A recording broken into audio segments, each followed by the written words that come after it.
Welcome to another episode of the MMA Lock-Cast. I'm your host, Manpreet, aka MMA Lock of the Night, and your boy on social media at MMALOTN. This week, we're going over UFC Vegas 63, which is headlined by a featherweight matchup between Calvin Kattar, looking to bounce back from a controversial decision loss to Josh Emmett.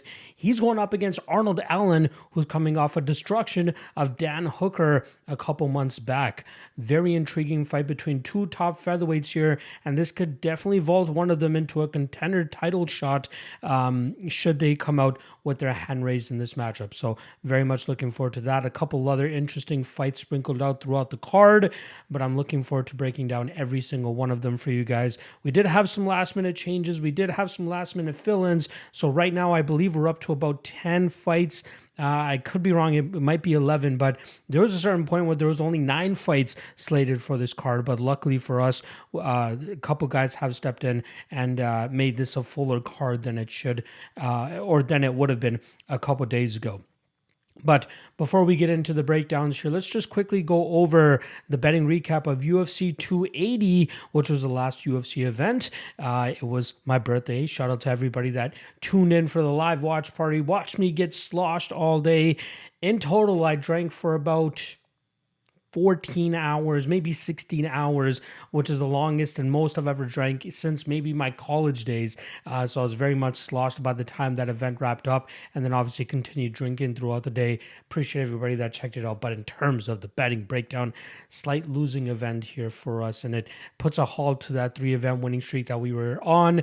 I believe I'm now falling to 10-2 over my last 12 events, but let's just quickly get through why we lost this last event. So let's start off with all the L's, right? Let's start off with that. So starting off the bottom here for my betmma.tips page, minus 1.06 units on the under 1.5 in the Mohamed Mokaev and Malcolm Gordon fight. Not the way people expected it to go, myself included. There were even spurts where Malcolm Gordon was having some success of his own. I gotta say, Mokaev definitely did not look minus 1100 that night, but luckily for him, he was able to save a couple tickets for some people. As I know, a lot of people, instead of taking that minus 1100, took him inside the distance around that minus 220 range, and he was able to pull off the submission victory with about 30 seconds left on the clock. So shout out to Mokaev, but unfortunately, we have to rip up our under 1.5 tickets. Speaking of other violence bets that did not come through for you, boy, we got to get to that Armen Petrosyan AJ Dobson fight. Now, I was a little bit underestimating the striking defense of AJ Dobson, who did a very good job in terms of getting out of the way of the big shots of Petrosyan. He ended up making it to the 15-minute mark, but he just could not keep up with the power and the volume that Petrosyan was actually putting on him there. Obviously, Petrosyan wins that fight via decision. We end up having to rip up a 2-unit ticket there. Another violent spot that did not come through for your boy was also the Beneil Dariush Mateusz Gamrot fight. A little bit surprised at how often Gamrot was looking to go for takedowns, especially considering how easily Beneil Dariush was shucking those takedown attempts off. I was fully expecting Gamrot to try to throw some more leather on the feet, but he was so intent on getting this fight to the ground that I knew right after that first round that more than likely this fight was likely headed to the scorecards. In terms of moneyline losses, dog of the night play does not come through for Volkan Oezdemir. I had 1 unit at plus 150. Came out guns a-blazing right off jump, but unfortunately the Krylov pace and wrestling start to catch up to him, and Krylov really showing that wrinkle to his game where he's trying to just ground guys and smother them. It worked out pretty well for him against Oezdemir. Oezdemir's 86% takedown defense rate not holding up that night. First time he's been taken down over 2 times since he had fought Daniel Cormier. So big win for Krylov. Unfortunately, we rip up our Volkan Oezdemir ticket. Another underdog shot that we had was 1 unit on TJ Dillashaw plus 150, and it became very apparent right off the jump that TJ was starting to grimace as soon as that fight got taken to the ground, and then you could tell that he was dealing with an injury. Shortly thereafter, you could see that his shoulder was out of place, and apparently this was an injury he was dealing with far earlier into his training camp. We're talking about all the way back in April. Apparently, his shoulder kept popping out over 15 to 20 times over the last 6 months, yet the man still decided to go out there and fight. A lot of people are going to go out there and applaud him for, fighting through the injury and still trying to make it to the date. But me, as a bettor, I am very much pissed off that an injury that occurred that early in his training camp, he still decided to go out there and fight. For the fans who actually want to see a competitive matchup, they were robbed of something. And not to mention, he mentioned it in his post-fight press conference or post-fight interview that he feels sorry for the other bantamweights that he held up this division for. He should have just stayed out. He should have hopped out and just waited for his shoulder to completely heal before coming back into action. Unfortunately, we're left ripping up a 1-unit ticket, but still very unfortunate that he decided to go about it that way. Now, in terms of the wins, Cortes-Acosta wins a decision victory against Lina Landsberg. I had her parlayed with something in the main event, but I was very happy that she was able to cash the ticket, even though she ended up losing a point in that second round. Very close first round, given that Lina Landsberg landed a knockdown, but Cortes-Acosta managed to win the next 2 rounds pretty convincingly, that she was able to get her hand raised in that spot. So good win for her there. And then Charles Oliveira versus Islam Makhachev. I had the fight doesn't go to decision, parlayed with Cortes-Acosta, 3 units at -150, cashes for -200, for 2 units there. The Charles Oliveira violence train continues on. I believe this is now 27 out of his 31 UFC fights that have finished under 2.5 rounds. So good win for him there. A good win for anybody taking the violence there, including the fight doesn't go to decision, which is what I did. And then I had 2.5 units, which should have been a 5-unit lock of the night play. I'm not sure what scared me off. Maybe it was the confidence of other people, but I knew that this was a home run shot for Islam Makhachev to go out there and take advantage of the momentum that Charles Oliveira was on by getting him at -165. I thought that was a steal and a half. So plus 1.52 units there. But all in all, ends up being a losing event. Not my greatest showing, especially over the last 3 months. -2.54 units on that night. I'm a little bit upset that we did not end up catching on my birthday, but it is what it is. Happy to end the night, or the day, I guess, with that Islam Makhachev cash. So, like I said, 10 out of our last 12 now we've cashed, with the exception of this past weekend. But I'm hoping to get back into the groove of things, as I've already placed 7 bets for this upcoming weekend. Ton of bets to get through, ton of fights to talk about. So let's not waste any more time. Let's get into the first fight of the night. Christian Rodriguez versus Joshua Weems. I'm very excited about this matchup. We got -365 on Rodriguez, +300 the return on the short notice Joshua Weems. Now, I was very excited about this initial matchup between Rodriguez and Armfield, as I was very impressed by both guys from their regional tape and what I saw from them coming into the UFC. But unfortunately for them, they were met against tough tests in their first fight, considering they were going up a division on short notice, both of them. Armfield against David Onama, and then Christian Rodriguez against Jonathan Pierce. But I think that Jonathan Pierce is the one with the higher ceiling and possibly even top 5 potential, should he really make that progress and continue to improve his skills on a fight-to-fight basis. Now, Rodriguez got the majority of his MMA experience when he was up in Milwaukee training at Rufus Sport, but for some reason that camp has disbanded, as most of those big names, the Gerald Mearshart, the formerly Paul Felder, the Jared Gordon. I want to say Jared Gordon, Anthony Pettis, Sergio Pettis, Rafael Stotts, and even now Christian Rodriguez. All those guys find themselves at new gyms. And Rodriguez, I'm very impressed that he decided to go down to Arizona and match up with the guys over there at Fight Ready, guys that were actually cornering him against him in 2 of his last 3 MMA fights. On the Contender Series, he had a dominant victory over Reyes Cortes, who was actually Tracy Cortez's brother. But unfortunately, he did not receive a contract that night because he missed weight by 2 pounds for that matchup. So not a good look for him. But he did manage to get a short notice call up against Jonathan Pierce and put on a pretty valiant effort, especially coming into that fight as a big underdog. But Jonathan Pierce just way too big for him. The grappling was just way too much for him. But even Jonathan Pierce struggled to really control much position in that matchup, which showcased the skill set that Rodriguez actually has. When Rodriguez is at his best, his striking looks impeccable, uses combinations very well, manages his distance very well, and I think that's going to cause a lot of troubles here for Joshua Weems, who I think is going to be one of those guys that goes maybe 0-2, 0-3 in the UFC and then ends up, packing up his bags and going back to the regional scene. Rodriguez has great takedown defense as well, and that's where Joshua Weems really seems to do his best work. Outside of the constant leg kicks that he likes to throw, most of his success comes from when he actually gets taken down.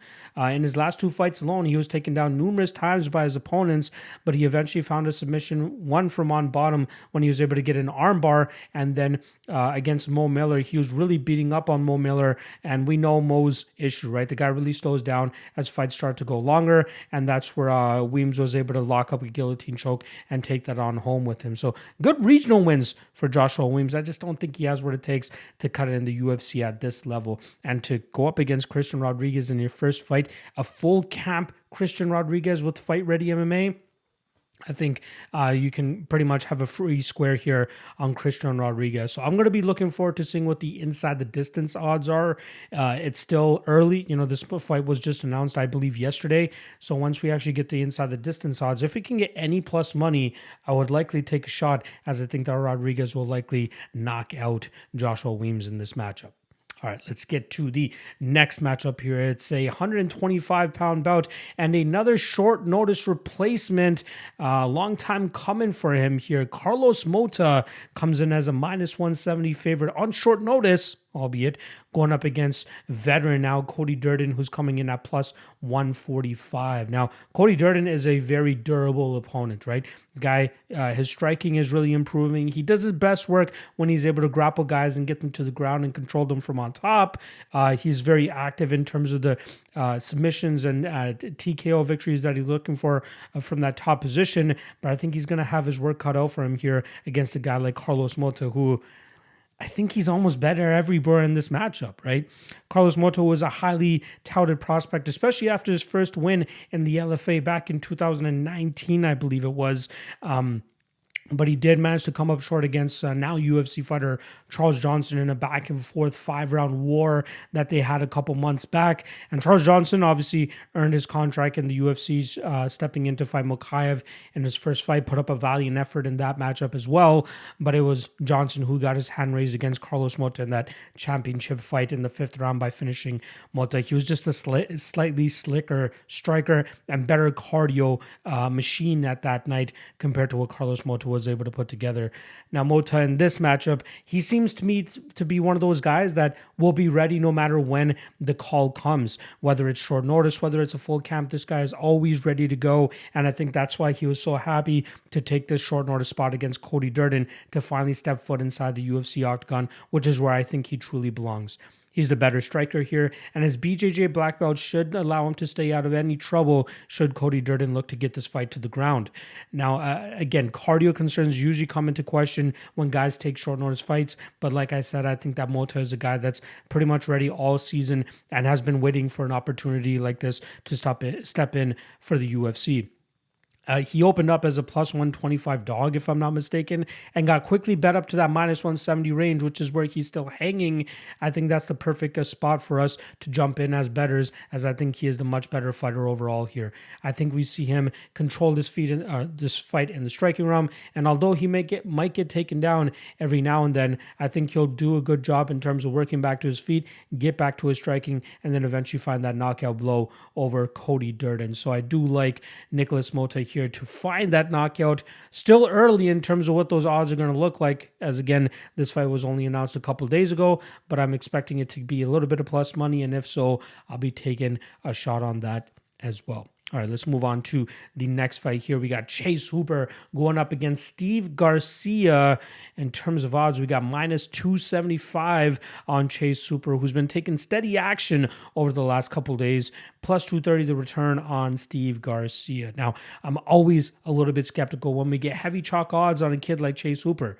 The Skip was born in 1999. He's 23 years old. And yes, he is a jiu-jitsu ace once fights hit the mat, but it's more so getting the fights to those positions and you still doing enough on the feet so he doesn't get knocked out. That's kind of what kept him from getting his hand raised in multiple fights in the past. But we saw some great will, determination, and courage from him in his last matchup against Felipe Colares, where he was able to TKO him at the ending of that third round to pick up that TKO victory. So good win for him there. He's showcasing that he's getting better and better on a fight-to-fight basis. And I personally think that this is a softball from the UFC to give Hooper another win and for him to get some valuable cage time and pull off, get another win and continue to progress throughout his career. Steve Garcia, big power puncher. He has a ton of experience from, Bellator and the UFC. One of the few guys still remaining in the Jackson Wink training camp.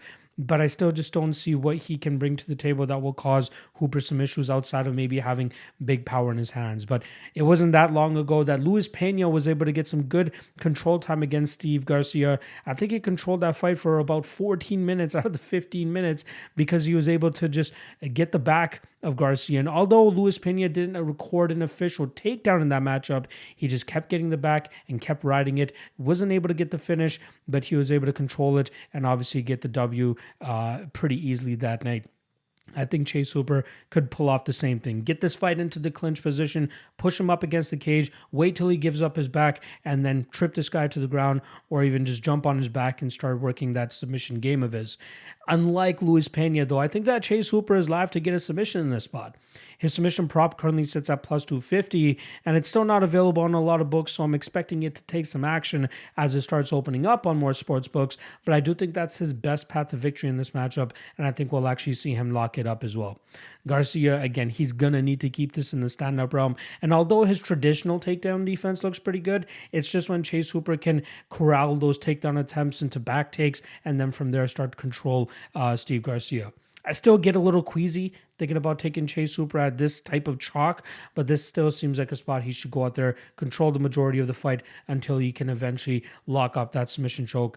Like I said, Hooper by submission plus 250. Anything better than plus 200 is probably the best way to go for that matchup. Next up, let's talk about Jun Young Park coming in as a minus 245 favorite. He's going up against Joseph Holmes, who's coming in as a plus 200 underdog.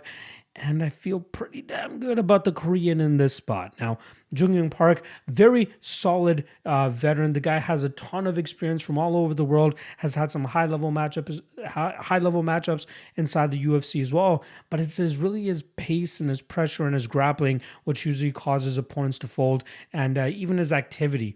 Usually he has very good cardio, but if you were to watch that Gregory Rodriguez fight, you'd be like, what are you talking about, Manpreet? He's gassing out, and that's why he got knocked out against Gregory Rodriguez. Oh, did you guys miss the kitchen sink and everything else that he was throwing at Gregory Rodriguez, who he had on wobbly legs and almost out of there? That's why he ended up gassing that night. And I'd be surprised if Joseph Holmes would be able to survive a similar onslaught should that scenario play out once again. I do think that Park will look to actively get this fight to the matchup or to the ground. And from there, I think he's going to grind on Joseph Holmes, eventually opening up that finishing opportunity for Park. And I think he'll be able to get that probably in the second, maybe even third round. Joseph Holmes, decent prospect, but I think a lot of his success has mainly come from his physical attributes. The guy's a big, strong dude, and he's been able to use that against a lot of his past opponents. But now that he's taking steps up in competition and taking steps up against guys that are, skill-wise much better than him, I think we're going to see him struggle. So yes, he came up short against a guy like Jamie Pickett, who was able to match that athleticism and obviously, outwork him in that matchup.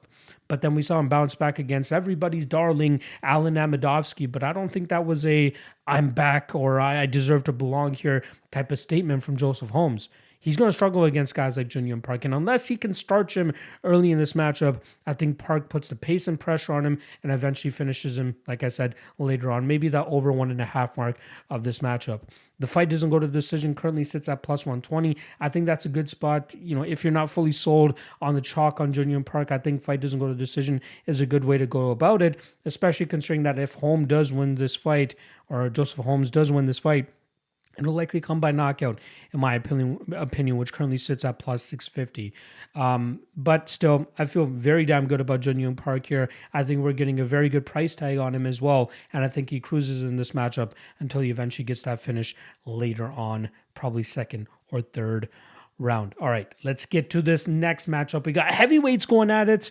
We got Marcos Rogerio de Lima coming in as a minus 240 favorite. He's going up against Andre Arlovski, who's coming in at plus 200.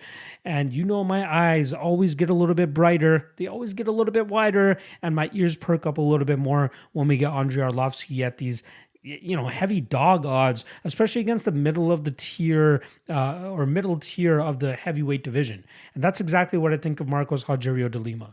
This is a guy who has not been able to get longer than a 2-fight winning streak since being in the UFC for over 8 years now. Anytime he gets 2 fights under his belt, he always runs into that guy that name value-wise is much better than him, and obviously skill-wise is much better than him. Right? He had a 2-fight winning streak going into his last matchup against Blagoy Ivanov. And although De Lima had a very good first round, I thought he started to slow down in those second and third rounds. He was not able to throw those big power combinations, which won him the first round. He was not able to throw those in the second and third rounds because he was starting to slow down. And I thought the pressure and that just gritty game of Blagoy Ivanov caught up to De Lima that night. And I think a similar thing could be done here with Andre Arlovski. Now, way back in the day, Arlovski's chin and durability was a complete write-off. Everybody was just like, oh, hang it up, right? We're talking about 2011. We're talking about 11 and a half years ago where people are telling Andre Arlovski to hang it up. Then he goes on a 10-1 11-fight streak, right? He goes on a 10-1 streak, which obviously includes him getting back into the UFC, and then he runs into Stipe Miocic. Now, had he won that fight, when Stipe won that fight, he earned a title shot. He ended up fighting Fabricio Verdum the next time out and ended up getting the title and becoming the champion, right? If Arlovski beat Stipe that night, we could have been talking about Andre Arlovski getting a title shot in, 2015 or 2016. Absolutely crazy that he was able to muster that up, especially that streak, and get that far doing so. But since that point, Arlovski has really been up and down. But over his last 7 fights, he's actually 6-1. Very close fight last time around against Jay Collier. Likely should have gone Jay Collier's way, but it showcased that Arlovski's durability and his veteran savvy can still pay off. And against a guy like De Lima, who I think is, in this matchup, first round or bust, plus 200 on Arlovski is a completely no-brainer bet. He should be able to get off on better shots in the second and third round. And as long as he can survive that first onslaught, I think he'll be fine to go out there and just win an Arlovski type decision. So taking him at plus 200, I think, is a phenomenal opportunity for us underdog bettors that even if we don't end up winning this bet, this is one of those spots where we should be able to hit it enough just to end up profiting on a long-term basis. So, yes, I don't know if De Lima's big power shots are going to come through for him early in this matchup, because if they don't, I think Arlovski will start to cruise the later that this fight goes. So, give me Arlovski by decision, which actually currently sits at plus 275. But given that we're getting plus 200 on the money line, I think that's the better way of going about it. So, let's go the veteran old dog, the pit bull, Andre Arlovski, to pull off the upset here. Next up, we got Roman Dolidze coming in as a plus 145 underdog. He's going up against Phil Hawes, who's coming in at minus 170. This is one of those fights that kind of has me scratching my head even after running the tape, right? Phil Hawes is a guy that really started changing his game, similar to Nikita Krylov from a couple weeks, or from last week, a guy that initially really relished on getting his opponents out of there early. He would put big power on them, and usually they would falter under that, and he was able to get his hand raised. But if he wasn't able to get them out of there, his opponents were able to rally back and finish him later on in his fights. But now we've seen a couple performances where he can just lay, a solid game plan, use his pace and cardio well, and portion out his gas tank a lot better, which allows him to be more effective the later that fights go. And that's what I'm expecting here against Roman Dolidze. Dolidze, he's a macho man in a sense, right? He wants to go out there and just lay an ass whooping on his opponents. But we also see him take a grapple-heavy approaches over his last couple fights. Obviously, he starched Kyle Dawkins in his last matchup, but outside of that, he's looking to get guys to the ground, looking to grind them out, just as he did against Trevin Giles, like similar fights to that where he's just looking to give fights to the ground and grind these guys out. But I think he's going to struggle to get Phil Hawes down, right? Phil Hawes is obviously the better wrestler on paper here. And then on the feet, I think Phil Hawes' power should be able to neutralize anything that Dolidze does. But I think that we'll see Phil look to get this fight to the ground, grind on Dolidze, and look to win this fight over the 15 minutes. Hawes to win by decision is currently sitting at plus 210. I don't mind that compared to the minus 170 that we're getting on his money line, but I still have some question marks, and I want to see more from Phil to continue to prove that he can go the full 15 minutes should he require that. And I think that's what he's going to need to do here against a very durable Roman Dolidze, who's going to be bringing the fight to him. So the only way to stop that forward pressure that Dolidze will likely be looking to implement here is to grapple him, push him up against the cage, drag this fight to the ground, and grind him out in that aspect. So the pick is Phil Hawes. I'm going to be sitting back and just watching this one as a spectator, but I think that Phil Hawes is the side, and I think he should be the one that ends up getting his hand raised in this spot. All right, next up, let's talk about a light heavyweight matchup between I always want to say Justin, but it's Dustin Jacoby, who's coming in as a minus 170 favorite against Khalil Rountree, who's coming in as a plus 145 underdog.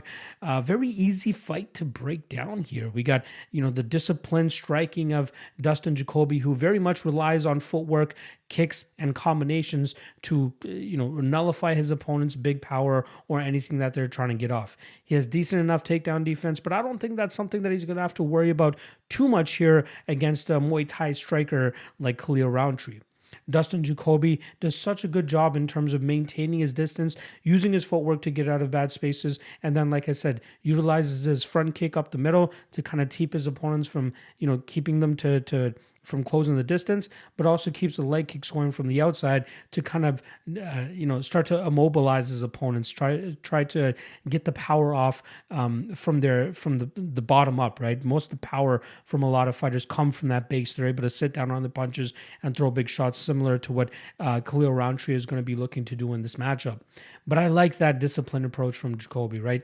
Sometimes it might get a little bit hairy, but he does just enough and more than enough at times to go out there and get the decision victories, and that's exactly what I think he's going to do here. Khalil, his confidence is at an all-time high right now, probably the highest it's ever been since being in the UFC, but I think that this puzzle, which is Dustin Jacoby, is going to be a little bit too much for him to solve this weekend. So I like the favorite here. I think it's a perfectly priced fight. I don't mind a small shot here on Jacoby to even just win one unit, but I think that this is one of those spots where we have to look past the finishing power of Khalil Rountree and just try to back the better, more reliable fighter in Dustin Jacoby, who has way more paths to victory than Khalil Rountree, in my opinion. So let's go Jacoby, and Jacoby via decision.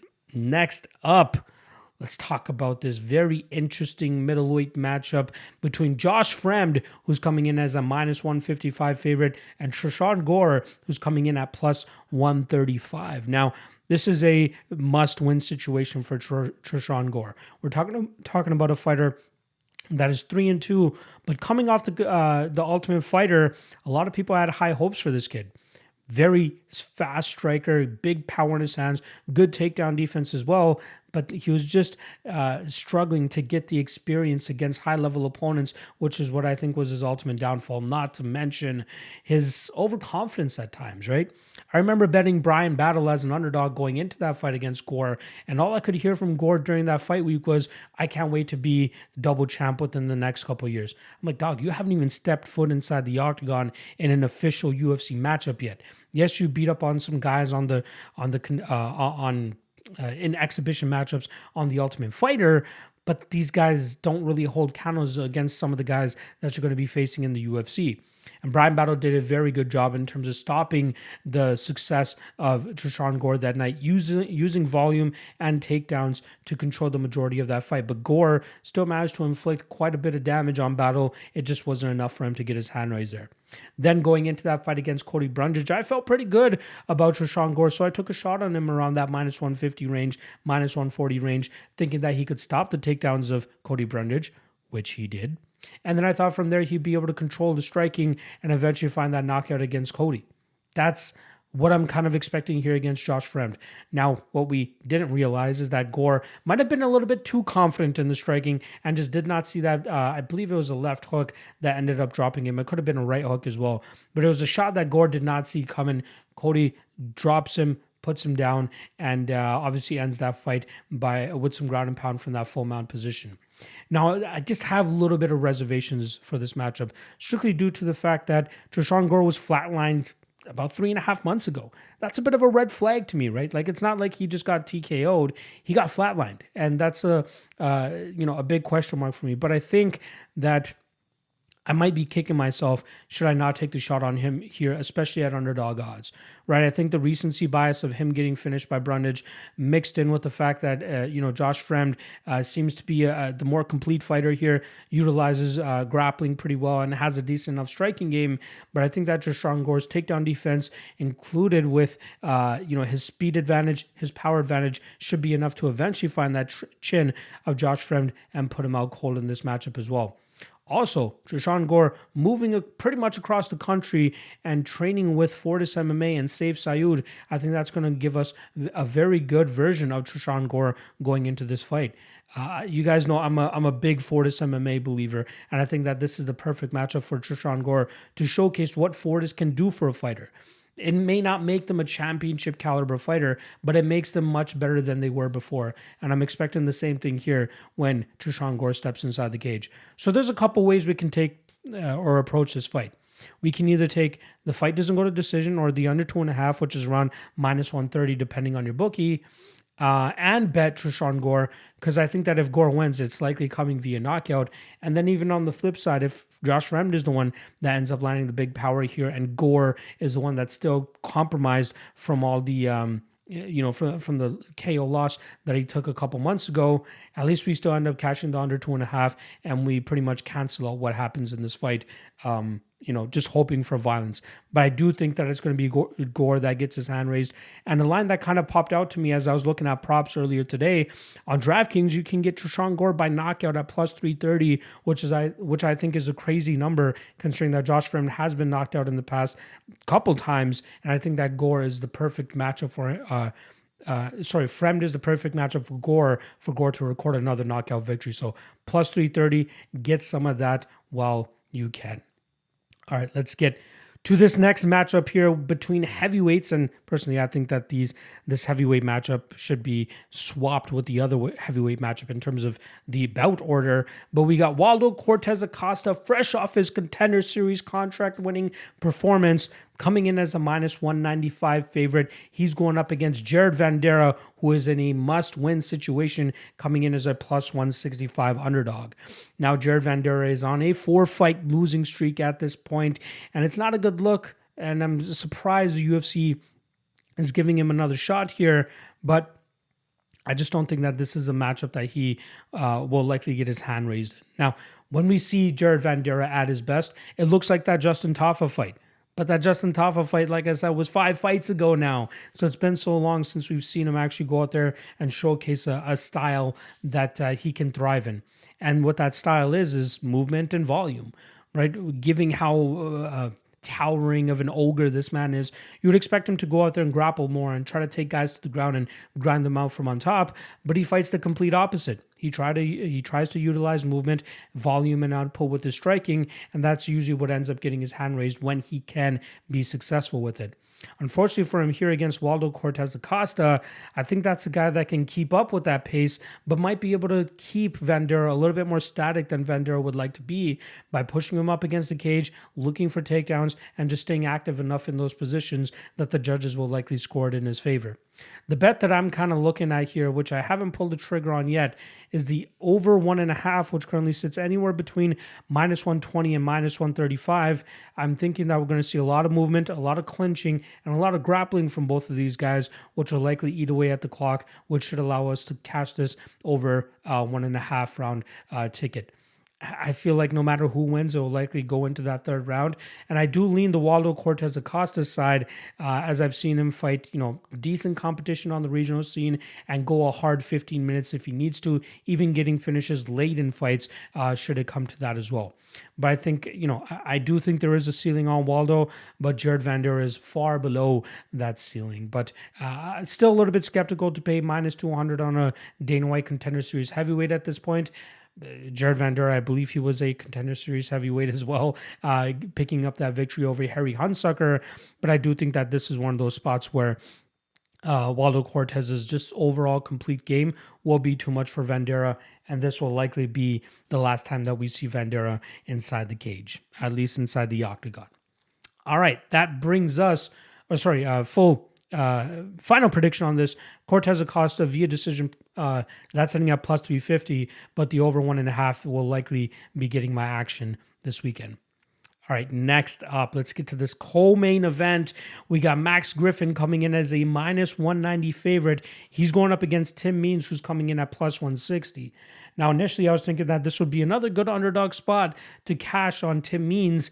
Unfortunately, I just think that Max Griffin has a little bit more left in the tank than what Tim Means does. Tim does a very good job in terms of getting his combinations going. He uses his striking defense pretty well, but he looks like he's starting to slow down, and that's where I think is going to be the difference maker in this matchup. I think that we'll see Griffin a little bit quicker to the punches, and although Means could likely land the better combinations and likely push him back and control the majority of this fight, I think at a certain point Griffin is going to be able to land that big power, and I think he'll be able to get Tim Means out of there.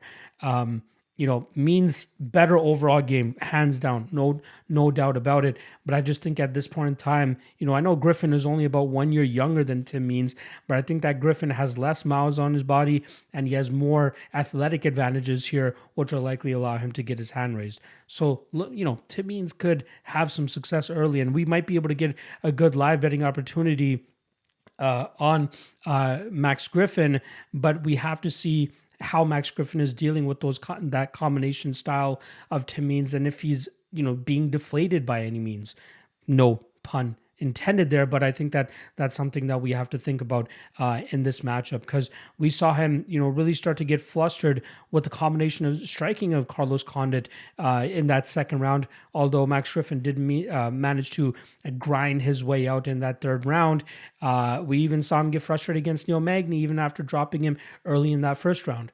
But I think that at a certain point, that big power is going to catch the chin of Tim Means. And then from there, I think we'll see Max Griffin get the knockout victory. So Griffin via knockout at plus 250 definitely tickles my fancy. I like that spot, but no bet for me at that minus 200 range. All right. We are pretty much getting to the main event here, but I want to take this time to remind you guys to hit that like and subscribe below if you haven't already, and drop a comment below letting me know what you think about the breakdowns thus far and whether any of your picks or all of your picks line up with mine, or if they don't, let me know why, and I'd be happy to respond to you guys in the comment section. All right, main event time. Let's get to it here. We got a high stakes featherweight matchup between Arnold Allen, who is now the minus 125 favorite. Plus 105 is the return on Calvin Kattar. Interesting that Calvin Kattar was the minus 125 favorite a couple of days ago, but as fight week has kicked off, a lot of people going in on the Arnold Allen side, which I kind of understand, but I think that Calvin Kattar is likely the better fighter overall here. Now, I've had my moments of cashing in on Arnold Allen in the past. Allen has done a good job in terms of, finding opportune moments to explode, giving him his best chance to win those fights. Most notably, the Sadiq Youssef matchup. I bet on him there as a slight underdog, if I remember correctly. And I think that we'll see that style of Arnold Allen really come to, really be the downfall of him in this matchup. And what I mean by that, he just waits around a little bit too much, right? We saw him go balls to the wall against Dan Hooker in his last matchup because he knew that he was going up against a very compromised Dan Hooker. The whole narrative going into that fight week was that Dan Hooker looked like a goddamn skeleton trying to drop back down to 145 pounds. Allen knew he would be compromised. Allen put the heat on him right away, and he was able to get him out of there. But that's not the way Arnold Allen fights. It's usually low volume. right? Unless he completely outmatches his opponent like he did against Gilbert Melendez a couple fights back. But like outside of that, the Sadiq Yusuff fight, even though he dropped him a couple times, landed a takedown, he just wasn't pulling the trigger enough. But luckily for him, he had the big moments, which ultimately got his hand raised that night. But he's going up against the volume machine here in Calvin Kattar, who will likely be putting those combinations together and really touching up Arnold Allen from distance. Now, unless Allen tries to take a page out of Josh Emmett's book, which was, let's just stay competitive, land big shots throughout the round, but then the last 15 to 20 seconds, we're going to go AWOL. We're going to pressure Calvin Kattar. We're going to throw big shots. We're not going to worry about the counters that are coming back our way, and that likely might sway the judges, because that's what I think that Josh Emmett did in that very close matchup he had against Calvin Kattar back in June. I think it was June, maybe July. Regardless, I hope that Calvin Kattar learned from that fight.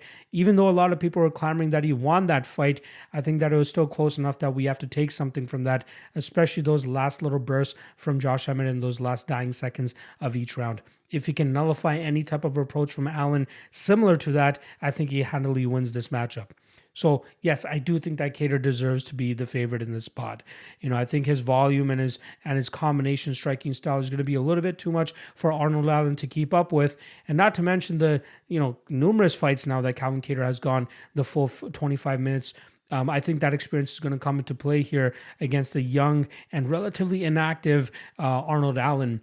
And I think that's going to be the reason we'll see Kattar get his hand raised in this spot. So give me Calvin Kattar by decision, but the fact that we can get him around plus 100, plus 105, his money line is fine here. And I think that we'll see the slight underdog get his hand raised in this matchup. So there you guys have it. Full card breakdown of UFC Vegas 63. I'll be dropping my lock of the night video for you guys in the next day or two here. So stay tuned for that so you guys can find out who exactly I'll be going pretty big on my lock of the night play this weekend. Just to give you guys an idea, I've been on a pretty good run here with my lock of the night plays. 9-0 in my last 9 lock of the night plays for a plus 22.25 units. That's a 50% ROI with average odds of minus 200. It's roughly around that mark as well for this weekend. Can't wait to share that with you guys. So keep your eyes peeled for that. Also, Thursday, propping you up with Cody as always over there on the All-Star. 5 p.m. Eastern is the time that we usually started, or the time that we aim for. So make sure you guys tune in for that. And then Friday, Ultimate Wayne Show. I got my guests lined up, but I'm going to wait until Thursday to announce it as well. So keep your eyes peeled for that. Until then, good luck with all your bets, folks, and I'll see you guys for the next piece of content that you guys ingest, because you guys know I drop it almost every single day. Love you guys. Hit that like and subscribe if you haven't already, and good luck on your bets this week.